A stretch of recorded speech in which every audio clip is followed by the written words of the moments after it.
You are listening to Fika with Vicky on United Public Radio, 107.7 and 105.3 from New Orleans.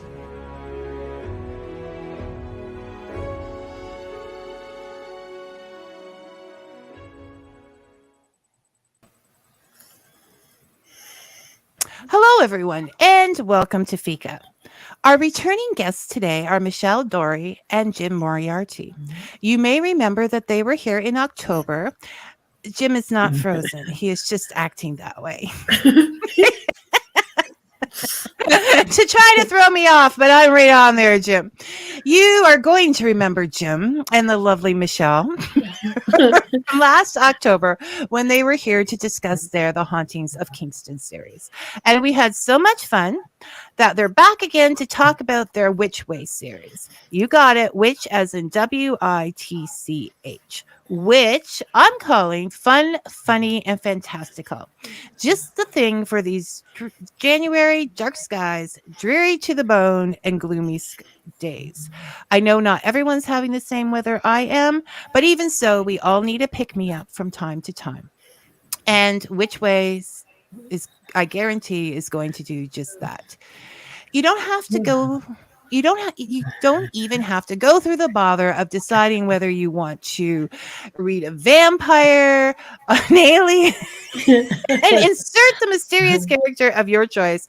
Which Way has it all, baby. But don't let that don't let that fool into you thinking that that's all there are to these books. They have their own sense of wisdom, a way of talking to people who have lived some life so that they are nodding their heads in agreement and hoping that Amy has a massive learning curve. But once again, that could only be me. Thank you for filling my January with Stevie Nicks, moon dances, magic, and laughter, Michelle and Jim. And welcome back to Fika. Thanks for having us. It's great to be back. It's always fun. Yeah, it is. Despite some obstacles. You got the tech working this time, Vicky. Yeah. We got the tech working. We did. And I have to apologize for sending you outside last time. But see, you made that little comment about it having to be a man that found a solution. And I just naturally said, keep on walking, Jim. You are so not the first woman to kick me out. Yeah, but it's Michelle's house. I should give her that privilege and enjoyment. So, yes, I have a nemesis with the same name as Sherlock Holmes. How did that work? You want to know something really weird? I have a son-in-law named Watson. That's right. Yeah. I'm going to go talk to Watson about you and get the. I mean, he could write a book. He could be a writer. He could write about Jim Moriarty in a sort of like docu-series. Okay. But this isn't about me. This is about the author. It's about both of you because you both contribute to these books, correct? Yes, you write together. Yeah. And I think her lackey. Okay, anyways, moving on. On occasion, I'm going to say moving on. That means I'm ignoring Jim and just moving on. Nice move. Just so you have a heads up. So, as always, I'm going to ask you to give a little tiny synopsis of what this series is about, so people have an idea of what we're talking about. Okay, the Which Way series is it's a tale about two sisters whose lives followed wildly different paths, but they reconnect. The older sister, she is a single mom who waits tables at Denny's, while her younger sister, Marin, she's got a life as a housewife, a mother, and a very lucrative real estate business. And when the older sister experiences a life crisis, she reaches out to her young sister, only to discover that she's going through her own crisis. And even though they have kind of drifted apart because they have kind of different socioeconomic statuses, they rally together to support one another when times get tough. So the older sister is very whimsical and free-spirited, and she convinces her younger conventional sister they need to go on a road trip. They need to reconnect and have some fun and put the crap behind them a bit. So anyways, they purchased a secondhand RV, and then they set off over through northern New York. And they're in Virginia when they have a really kind of spooky, bizarre experience, and they wake up and everything has changed. That nothing is the same. They discover magic in the world, and that the fact that it's real magic. It's not some floor cleaner or anything. It's magic, and they're gobsmacked by this. But Marin is the first to experience the weird and wild.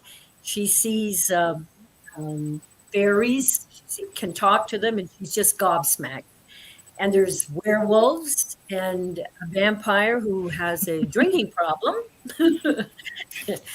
and we're not talking that the problem isn't blood with his drinking. Oh no. So no, it isn't. It's a conventional drinking kind. But anyhow, these magical beings that they now encounter, they're like anyone else. They have flaws and like normal people, and there's a brawl between two competing factions that the two sisters get kind of caught up in, and it gets a little bit scary for them because not everyone likes witches. So it's a pretty fun it's a fun series to read.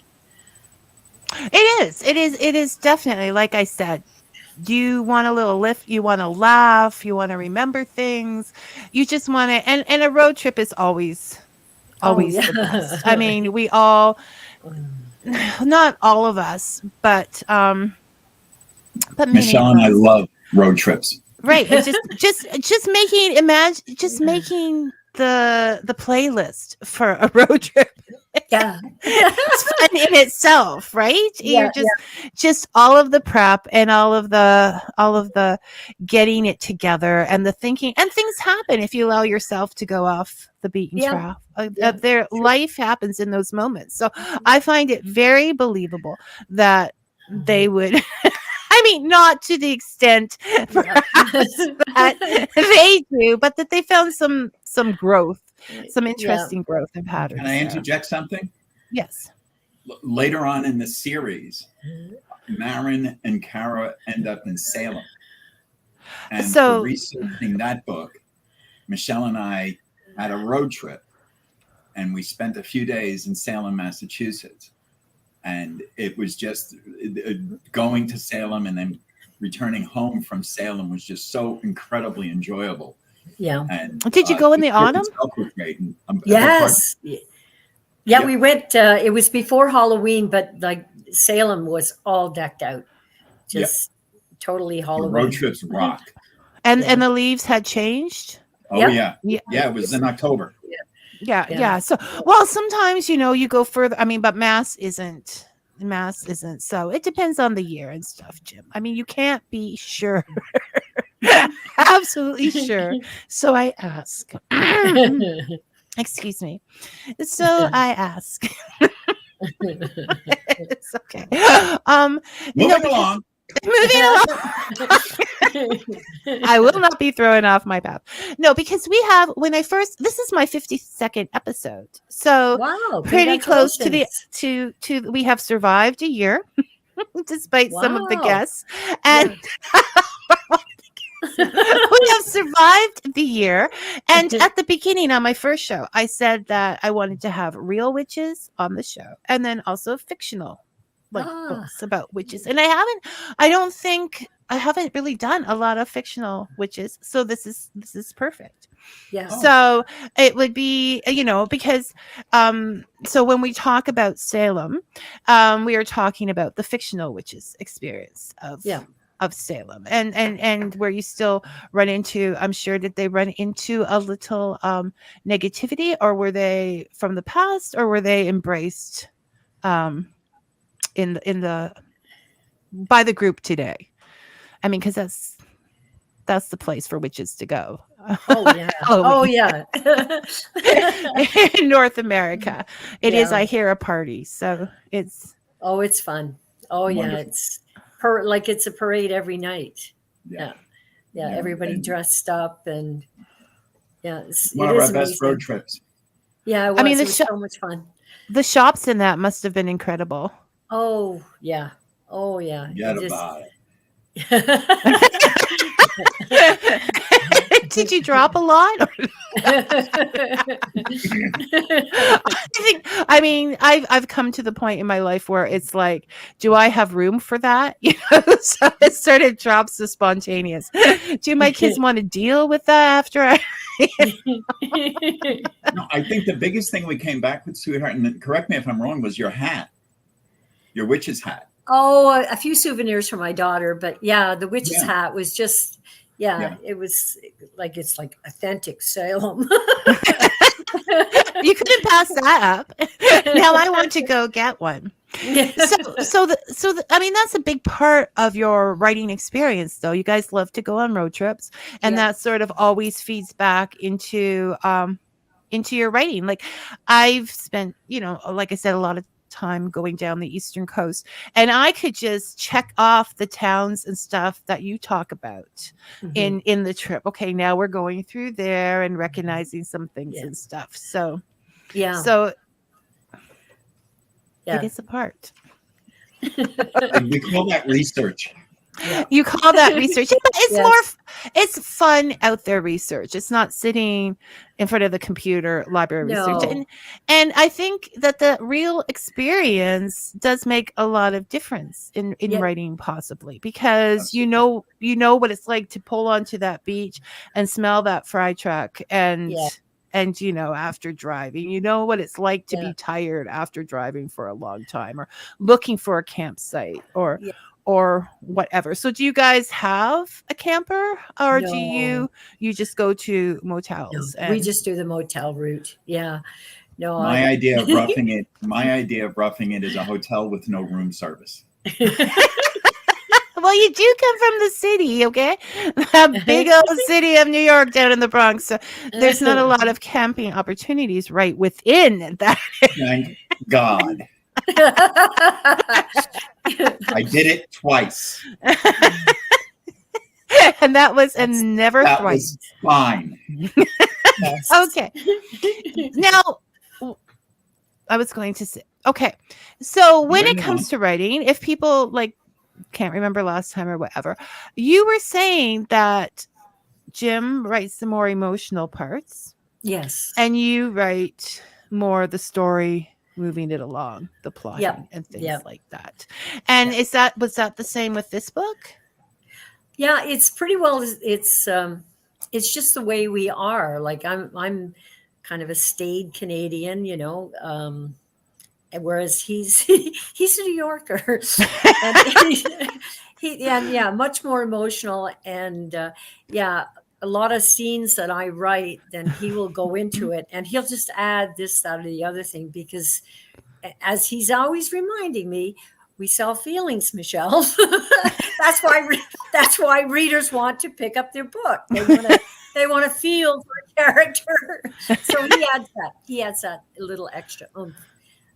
So when I say that, you guys, there's a sense of wisdom to these books. Now, when we talked about your Haunting of Kingston series, and we talked about in that series that classism does breed violence, because that was back in the 1800s, and there was very much, you're here, you're the kitchen wench, we don't meet, and you're nothing. I found that there was a lesson, like just in the first book. I have to complete the second book as well, that there was. And we have talked about how your characters do have learning curves. And there are reasons there's a lot of thought that goes into these characters and who they are as people and what has influenced them. So are these bits of wisdom important to you in your writing, or do they just show up because that's a part of who you are? We don't really like in terms of life lessons or a message. It doesn't really start out that way, but when you're creating a character, you have a certain type. You know what this character is all about. What their beliefs are, misbeliefs are, their insecurities, their strength, and the character more or less in the story. I've got a story structure, but a lot of times the character will kind of take a life of their own. They'll start talking to me. And no, that's there's nothing wrong with you, Michelle. That's not mysterious. That happens to all the authors, I think. Oh yeah, and when it happens, it's lovely. And yeah, and if there's a message or a theme, whatever that comes through, it comes through with the character. During the story. Yeah. Well, that's it. I don't want people to think that these lessons are obvious or heavy-handed or judgy or preachy in any way. I have no tolerance for that. But I do like to see that little change in the character. I think it's important. I think not every character, but there has to be some growth there whatsoever. Yeah. What I think anyways. It happens as a natural progression of the character's story arc. Mm-hmm. Excuse me. I don't think we've ever, Michelle, started a book with a message. But that's not what I mean. At the end of but in the course of the book, we find that there is normally a common theme. And as we researched the book itself that we're working on, but then also we belong to many writers groups, and you find it all over and over again that you can take, if you found a really good movie, if you read a really good book, you will see at the end of the book, you can say, well, what's that book about? And you'll be able to say what the theme is. And but it's so deep, and we always find it when we're about halfway through, Michelle, when we sit down and we do the revamp and we do the final outcomes that we're going for. That's when we use about the halfway mark, when we have our discussions and meetings back and forth. That's when we land. Oh, this is the theme, and then we can write to that. But it always starts out with, what if two sisters who had been somewhat estranged got together on a road trip, and then what happens to them? So you have the plot, then you have the characters, and if you did everything well up front, it just naturally comes out. It is a natural process, because in life, our lessons are a natural process, right? Mm-hmm. And once again, I don't want it to make it sound like because some people are like, lessons, ooh, but no, not today, Charlie. Excuse me, but I do like looking deeper into the book. I do like finding that thing that's sort of like my thing. And when it hits, I mean, I'm not looking the whole time. I'm enjoying the story and hating on some of the characters and whatever. But when it does come, it's just like when it does come, it's a nice thing to see. It's sort of like the icing on the top of the cake, and I think you guys do that so well. I'm just like, ooh, I like that. So Michelle, you do that so well. Oh, thank you. I do take suggestions when they are warranted. Michelle is your thing. Which I should say, these books are written under Shelley Dorey. Yes. So if you're looking them up, make sure you put Shelley Dorey in there, and you will find the haunted books under Michelle Dorey's website. Yeah. Yes. Yeah. Well, they're both actually. If you visit my website, michelledorey.com, I have both pen names featured there. Yeah. And they are, the hauntings are serious because they're hauntings. and you have to go through. Yes, and you have to go through I mean, they always start with someone's death. So you can have someone to haunt, right? Yeah, you have to have a dead body somewhere way back then. There's nowhere getting past that. So then, usually that's a sad story, which is the reason why they come back. And there is a lot of research in those books, and so it's just interesting that you can write that, and then you can turn around and write fun books, funny books. Yeah. And I think I love it when writers are not afraid to put in, pop culture. Okay. To me, that makes it even more real. So, you have t-shirts with certain people, mentions, just some of the things that you tied up together that once they were done, I read them. I was like, oh, that's perfect. I didn't think of that, but let's just say there was a little Van Morrison going on this week. Yes. As well. So, I mean, that's so great. And for people that remember that or whatever, it just makes them feel comfortable. I think it's a very comfortable book. I don't think it makes anybody feel, they're waiting for something. They're just good. They're just good, fun books. Yep, they're fun books. And so obviously you have I talked about this last time. I was like, I think these people are so happy up there in Kingston because they just seem to be having such a good time. And you guys produce a lot of work together. Like, I think I counted 3 last year.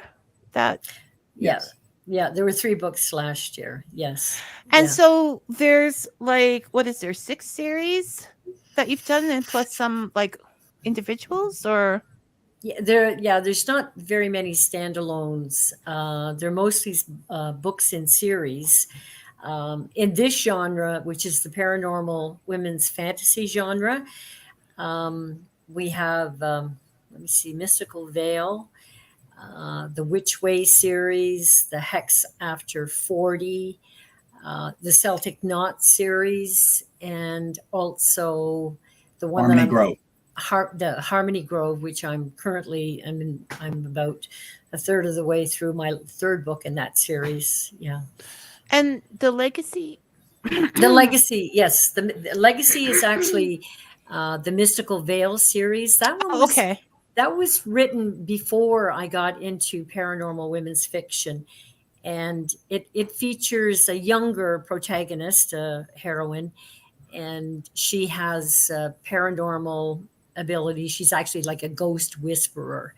But it's a younger generation, but it's a very popular series. I only read the first one, but I loved it. And I think it's important to read books with variously different aged characters. I think you'll love the way that series ends. I already have more feeling for that character than I do for Amy.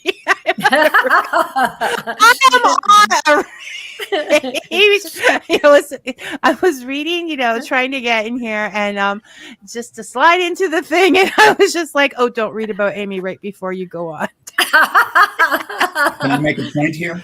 Yes. As Michelle said earlier, one of the things that we do, that we focus on, is we sell feelings. And the feeling of frustration or resentment or anger that you feel towards Amy is actually, it's indicative of how good a writer she is. Yeah. No. It's absolutely true. If I didn't care about the book, I wouldn't have these feelings for Amy. Exactly. But I didn't want her to overpower the entire interior, which she's doing anyway. She's not even one of the protagonists. She's just a side character. But I don't. Anyways, enough about Amy. She'll come up again. I know she will pop up again because obviously maybe we should do a series about Amy. don't want to drive me that crazy. No, your characters do. When I visualize the book, okay, when I'm reading it. So if I can visualize the characters and I can get inside the relationships and I can say between the sisters, Marin and Kara, I'm Team Kara because that's the way it is. And I realize they're getting back together and they're forgiving their past discretions, but that doesn't mean I have to. No. So I've been known to yell at characters out loud. Good. So it is. I mean, that's why I do this show. I've got to find out what's going on behind these characters. All right, I can't leave it at the book. All right? So it is very well character driven. The plot, the scenes, like I said, I can visualize, we'll just say, the RV pulling up to a beach, in summer with families there, and the fry truck and the little convenience store. I can see it, I can smell it, I am there. Oh, and that's that is so I have them pictured. And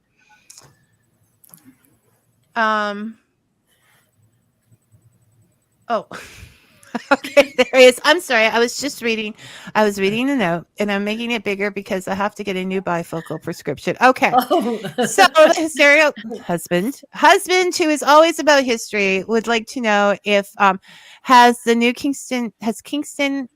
Okay, David. Hey, now Kingston has the SS Keewatin ship. Be cool to add that to a future book. Yes, it would be actually. Yeah. We're not saying anything about that because because the Keewatin is actually at a very small seminal stage. It hasn't gotten through the first hurdle, but tell your husband that. Well, you can tell him. That was your husband, because if that was your husband, holy Toledo, he looks like he's in his 30s. So what have you been he did before he dyed his hair white. The Santa Claus, just out of an urge to do that. That's a killer picture. So, I thought I had a good picture. That guy has a killer picture. Okay, so you're Team Dave. All right, we're on. Michelle, Michelle, I'm giving you a call. We're going out for dinner. We have things to talk about. Yes, for sure. We have things to talk about. Okay. And once again, I say, as a disclaimer, I do love him. All right. So you're so obviously you're paranormal fans. I mean, all of these books are from the ghosts to the witches, vampires, owls. Yeah. They're all. What are some of your favorite books or shows, just so that people can check them out? Or I like The Lord of the Rings. Like, I read that when I was a teenager, and the movies were great.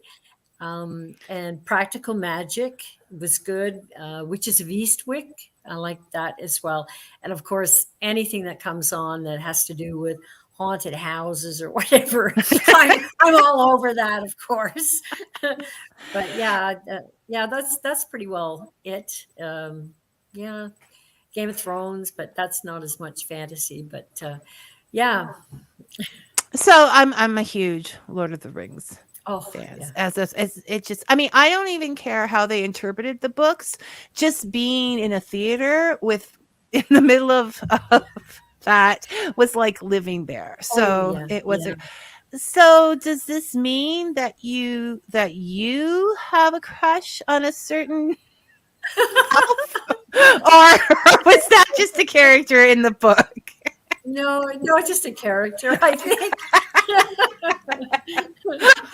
And Jim, is Michelle just a paranormal fan, or are you as well? Like, is that one of the things? I enjoy a good fantasy. I preferred Game of Thrones, the first 5 seasons, to Lord of the Rings. I was never a fan of Tolkien's writing, but I read all of it. But the production of Game of Thrones I'm a guy, so give me some battle scenes and stuff like that, and I really got a charge out of that. For me, it's interesting, and I only just thought of it just now. We both really enjoyed TV series by Julian Fellowes, Downton Abbey. Oh, and his current series that he's got going, which is The Gilded Age. Those provided a lot of backstory for that first haunting of Kingston's, the Crawley House, the haunting of Crawley House. Just watching the interplay between the upstairs high class and then the working class that were downstairs. Yeah. So that we really enjoyed that. And in terms of my entertainment reading, aside from what I just described, John Grisham books are something that I really enjoy as well, the lawyer type of books. But in terms of fantasy fiction, that's more Michelle's. I like Twilight. I enjoy Twilight. So yeah. And The Hunger Games. I enjoyed those two series. Yeah, that was good too. Oh, so you would take Amy's side. I'm like, yeah.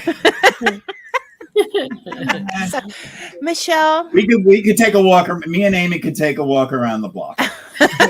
Michelle, yes, I love your books, but please never make your vampire sparkly. Oh no, no, I don't think so. I'd rather have to give them a drinking problem. Yeah, he can get over that. It's hard to lose the sparkles, right? Yeah, but he can be encouraged to move on from that. But I can see with the history in that, I can really see, as soon as you said Downton Abbey, I can really see that in the research and in doing for any 19th century kind of kind of thing, and the feelings between the different characters. So yeah, that works for me. Twilight. Not so much. Not that I have a disclaimer here. I respect everyone's right to every kind of reader is my kind of reader. I just, have some thoughts sometimes. I'm not disparaging of anyone who likes certain kinds of vampire books, but I'm more of the Dracula. Oh yeah. Kind of thing. So we have the book Legacy. And you said The Mystical Veil, which it has a younger character. But most of your books do have characters in their 40s, right? Which is, have you ever thought of taking that leap to the retirement readers out there, or having a character that's like a senior, 65 or whatever? I might. I can see myself doing that maybe down the road. But the series that I'm writing right now, the Harmony Grove, Midlife in Harmony Grove, it actually spans 4 generations of witches, and I have one that is really elderly, who's the leader of the covens, who's such a character. It's just so she's very, very humorous, and her daughter is much more staid. So it's fun to write a character that's it's not as common. There's a lot of characters that are in their 20s, whatever. But writing somebody who is much, much older, and then going down the the generations. And what are their frame of references as well? Because each, they're all going to have different expressions, whatever. And the interplay between the generations it's fun to write as well. But the Harmony Grove series, it's basically 2 covens of witches in a small northern town, and the friction between the covens. And of course, there's a ton of magic as well. But it's the character development in that is prime in that series, like the interplay between the characters, or what happens to them, the kitchen sinks you throw at them, and how they have to grow and handle. It's a good series. No, it sounds like it, and I can see how you would do that well because you do know your characters, and you do, and the interaction and interplay between them would I'm sure be interesting, because there does have to be that research. What was it like for people growing up in the 70s, or what was it? I mean, if you don't That's the easy part. live that if you're of a certain age, but I mean, it's great because that's like having, if you're doing a younger character, you have to look that up and you get to know what all the new music is. When you stood there and said, I don't know what's wrong with these people, I'm going to always listen to what's popular today in music. We all said that. And do we know what's popular today? No, Do we like it? We don't even know. We did it. We forgot that vow. So this alone. Not all of us. I like Taylor Swift. Taylor Swift. Yes. Oh my gosh, you should, because never mind. When my husband was driving, he lost his Sirius radio for a while. It wasn't working. Oh. And so he was listening to regular radio, and he was developing all these new songs. Oh. New favorite songs. I was like, no, it's Vicky, you have to listen to this. So I can, no, you shall never meet. Michelle and I can meet anytime, Michelle. Sure. Wait, how about that way? My next road trip. You can pop them somewhere while.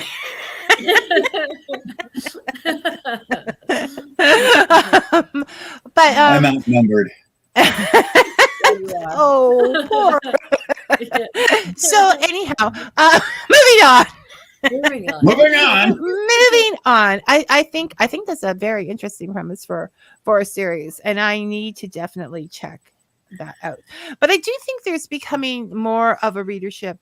You said there's an elderly character in there, but I do think as this generation, an older generation grows, I know a lot of authors that are, sort of, because that you're getting that experience. The younger writers don't know of being older and what that is, what that is like. But there is a looking at some Facebook groups of following other authors that write paranormal women's fiction. A lot of the comments from the people, like, I'm sick of reading about a 20-year-old heroine who's, she's got all the answers and she's saving the world. And it's like that, it's not real at all realistic, even in fantasy. But if you got that would be a fantasy. Yeah, no kidding. But if you've got a woman that's she's been kicked around a little bit by life, divorce, or kids have grown up, she's raised them, and that's a challenge. Like, she's more of a kick-ass heroine, and she's an interesting character, and you can see that the potential is there for her. Like, if the world needs saving, I'd rather trust her than a 20-year-old. No, exactly. Like, I mean, there was a time with the Gothic novels and that where they were all these innocent little things, showing up in the castle, and oh dear, what is happening to me? I guess so. It does get really boring after a while, but it does to hear, and they have life stories.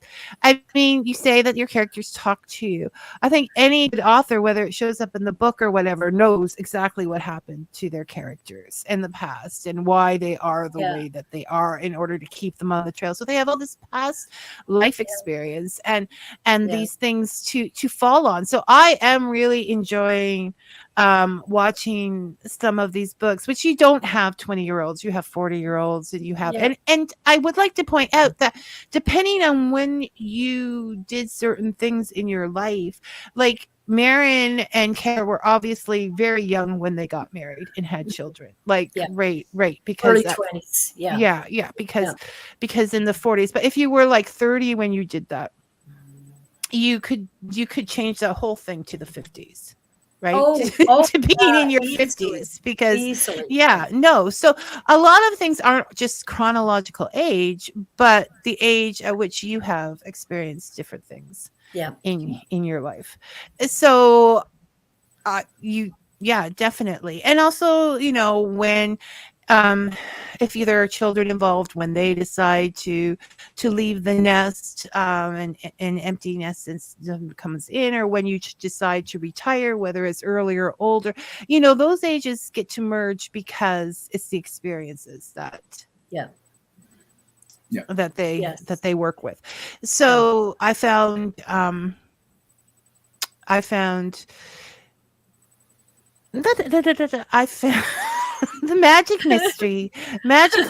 the midlife magical mystery tour. I got it out. I'm just going to call it MMT from now on. Yeah, it's definitely a mouthful. Yes, I found it very relevant to even my life, or just like looking back a few years. Yeah.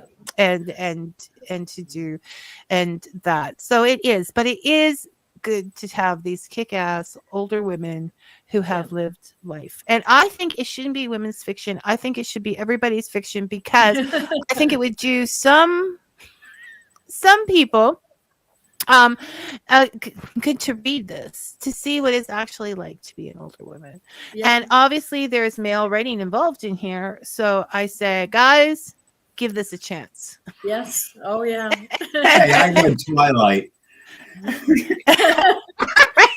And you like Twilight. I'm really having a hard time. I'm having a hard time, you know, joining this. It's I'm a just man of many facets, baby. What can I tell you? but I do understand the Tolkien thing, because as I have volunteered on here before, I have never actually read the third in the book, in the trilogy, because for me he's too descriptive, and it's great. It takes genius. I mean, he made worlds, he made languages, but I found myself too much like going through the wonderful mountain scenes, to get to the action and the dialogue. And can I make a point? When those books were published, we didn't have television.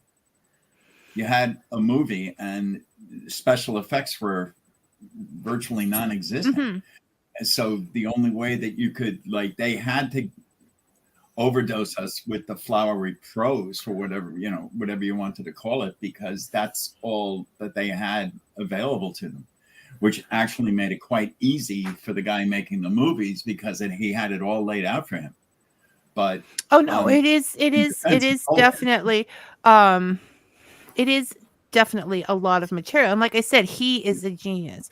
But the type of reader I am, even now, there are books that will go on where I am, obviously, I want to know what's behind the characters, why they're living the lives they're living, and putting their labels in there. So if I can understand, yes, thank you for understanding, and I will understand the Twilight attraction, and then we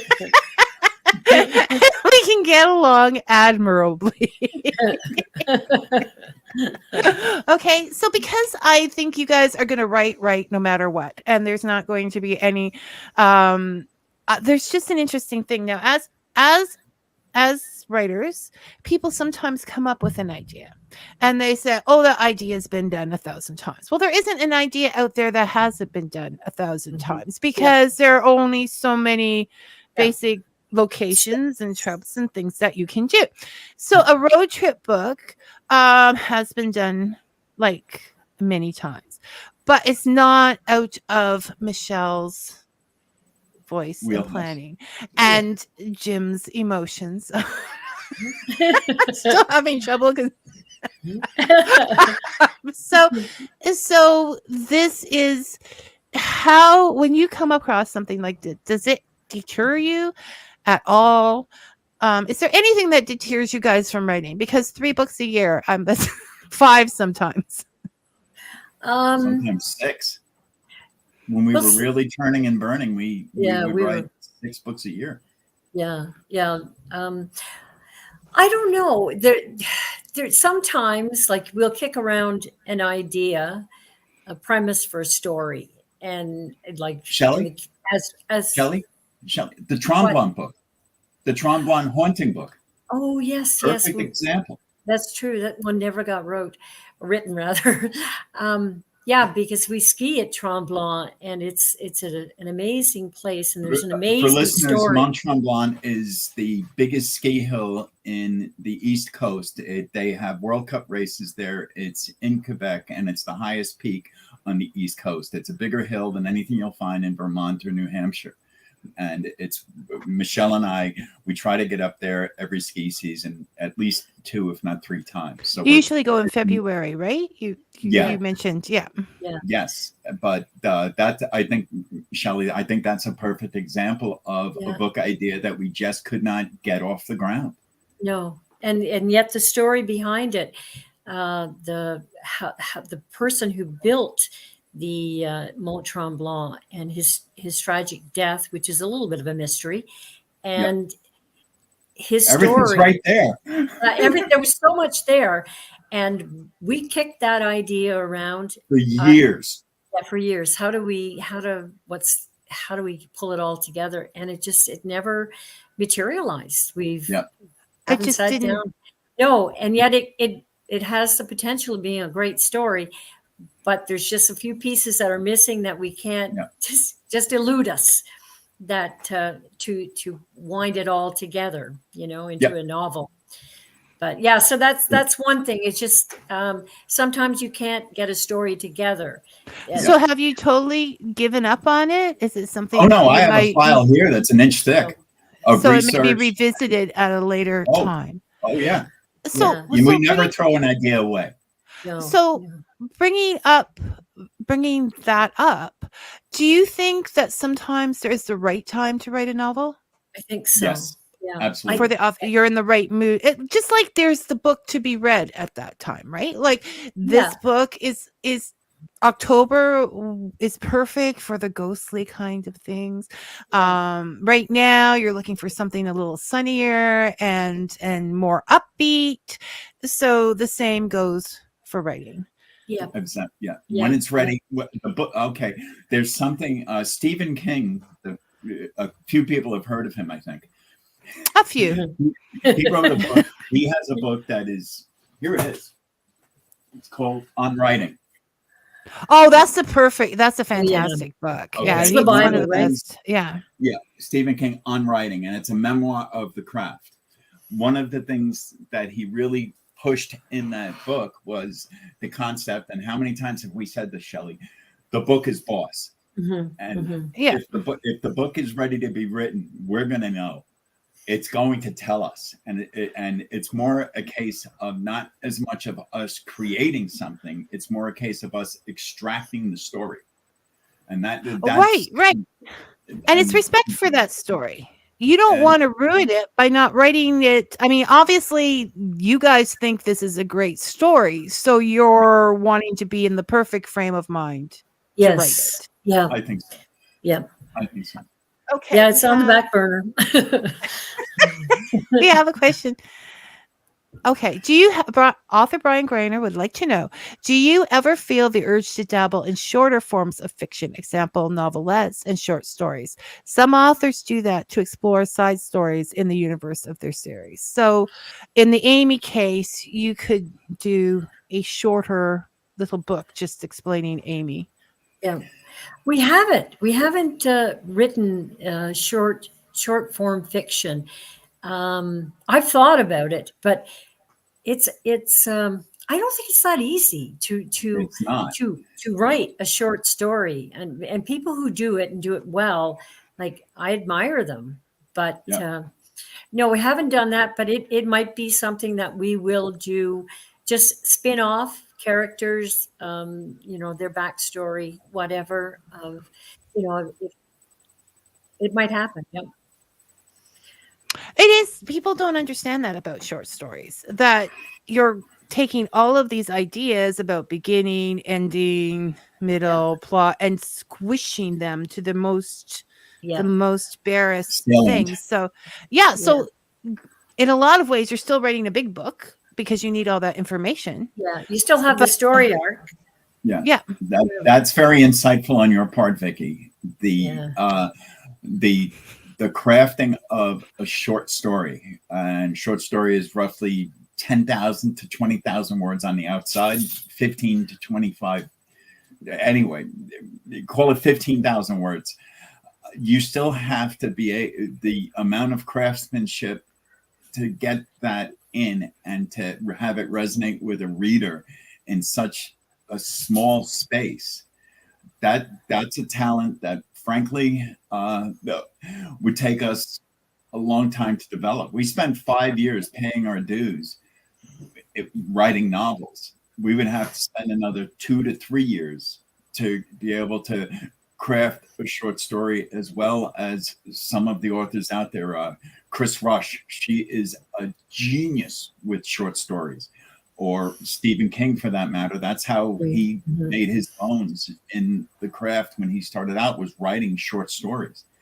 For us, we went to novels, and we're glad we did. We enjoy the process, I think, Michelle. Oh, yeah, for sure. Yeah, we do. We get to write. That's an entirely different set of skills. Or it's a set of skills that would require much more work on our part, that at our age, 29? Yeah. 39. A couple of anniversaries of 29. It's something that we just don't want to do. I thought I'd be kind, despite the fact that some people are like, oh, he looks so young in his picture. Who is writing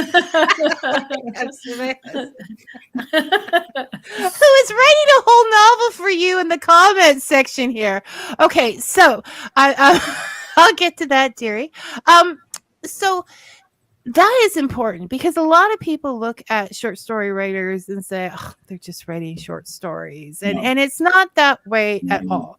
But what you're saying is, there are some people who just like to find their zone and practice that zone and stick with that zone, because I think it's like decluttering your house or whatever. When you get to 29, when you get to a certain age, you sort of have to focus on the main things and work on them, because it is a lot of looking around out there and finding places for these things. But you have your niche, and you have your marketing. And once again, you do put on occasion one of your new series at the end of another book, which I think is marvelous marketing, because it just brings that person right into that. For any of you indie authors out there, that's always a great choice. Yeah. I would also like to point out that Brian's books are like Game of Thrones. Although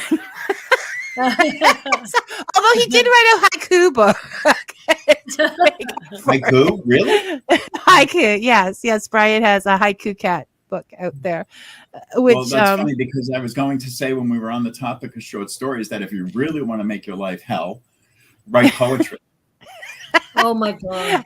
And then unfortunately, it doesn't really have the market out there in modern society as a general rule. It has its so much work to make a good poem, and even then to go to haiku, forget it. But you're the emotional guy. You should be writing, but I'm also lazy. But you're also from New York, so somewhere in the poem will be like, "Get out of here." I shouldn't have done that. I apologize to everyone from. It's get out of here. Exactly. I can't do it. I can't do that. Okay, so for you guys or anybody out there looking for a show idea,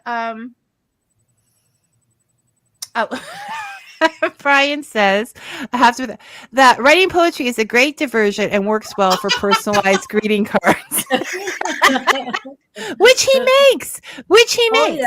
You might want to join. Brian might want to join the club with you and Dave, because we have our moments as well. But he sends out these wonderful for people who. He sends out these wonderful greeting cards, which are very kind of him.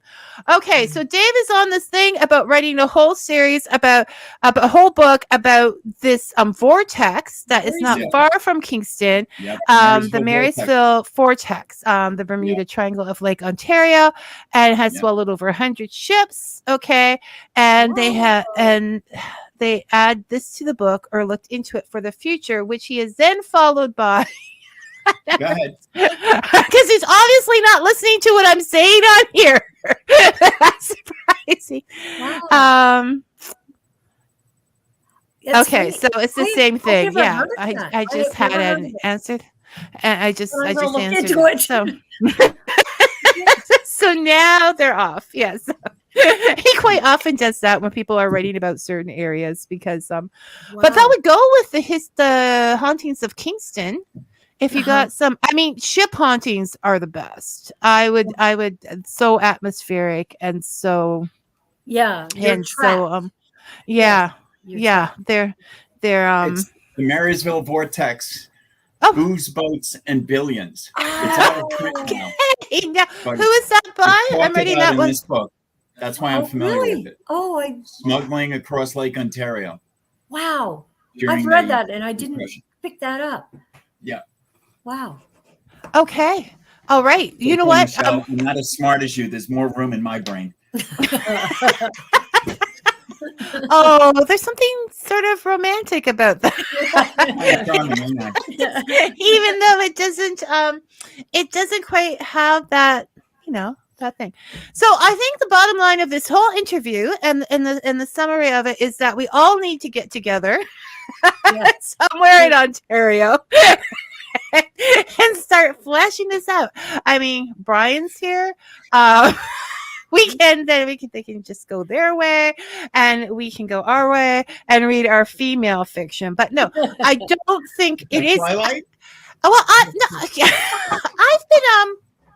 that's interesting. I've never really thought about it before because you just think there's a graphic, but I wonder how many of the other how many males read Twilight. I wonder what the statistics on that are. That'd be interesting to find out, eh? I ain't saying nothing. And I'll know who one of those are. Yes. They know. But it is interesting. I thought about this. This gave me I was thinking about this a lot because when I was doing the promo things and stuff. And, it is women's fiction. And that is the genre. And it's good to know that. I mean, but on the other hand, do they put men's fiction on like a shoot up thing or something on like Reacher? No, I read Reacher. And they don't put men's fiction on this. That's true. So I don't, because what's going to happen? Some guy's going to pick it up and then go, ah! They're talking about women's problems. Give me that Reacher. It's so much easier to deal with. So I was thinking about that, but I mean, for the time being, it's good because it's definitely women's stories and their perspective on things. But I do have that little argument within myself. So thank you guys for coming again, and the door is always open. Knock knock. I need to read the one with the two. The Mystical Veil? No. No, Harmony. The one with the two covens. Oh, that's the Harmony Grove. Harmony Grove. Okay, so I need to find out what happens with Amy, so I need to finish. And remember, the book's about hauntings and the future one about the vortex near Kingston is under hauntings, the hauntings of Kingston. Yes. And the other, they're under Michelle Dorey, yes. And the women's paranormal fiction is under Shelley. Yes. Shelley Dorey. And her books are exclusively on Amazon, right? They are exclusive. Or has that changed? No, the ebooks are exclusive to Amazon. Paperbacks are also available on other retailers' sites. And some of the books are in audio as well. And I also have my YouTube channel, Michelle Dorey. And you can feel free to subscribe and listen to any of the haunted books, novels that I've got up there.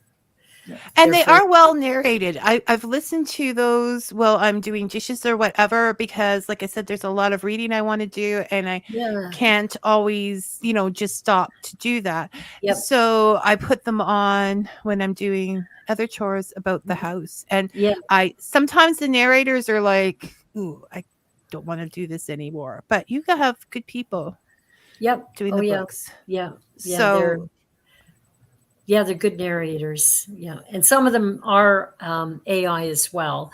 But, it's some people don't like that. But a lot of people, I get good feedback from it. Well, you're giving it out.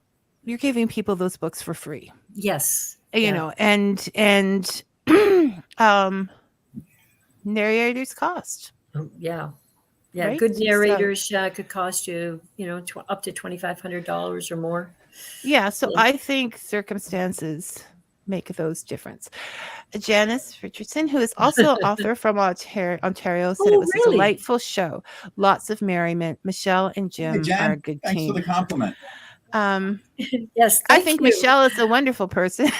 I think I'm the married man. So it was great to have you guys back again. We need to do it again. The door is always open. Just give it a knock, and maybe someday. Okay. All right. That's great. Well, thank you so much. Thanks for having us. Really okay, take care. I can't believe it's been an hour. Yeah, I know. Time go? It's crazy. I can't. Okay, Jim won't. There we go. Okay, great time all the way around. I'm just going to close off the comment section now, and for the rest of you, I'll see you next week. Until then, may your coffee be hot and your story sweet. Thanks for listening, everyone.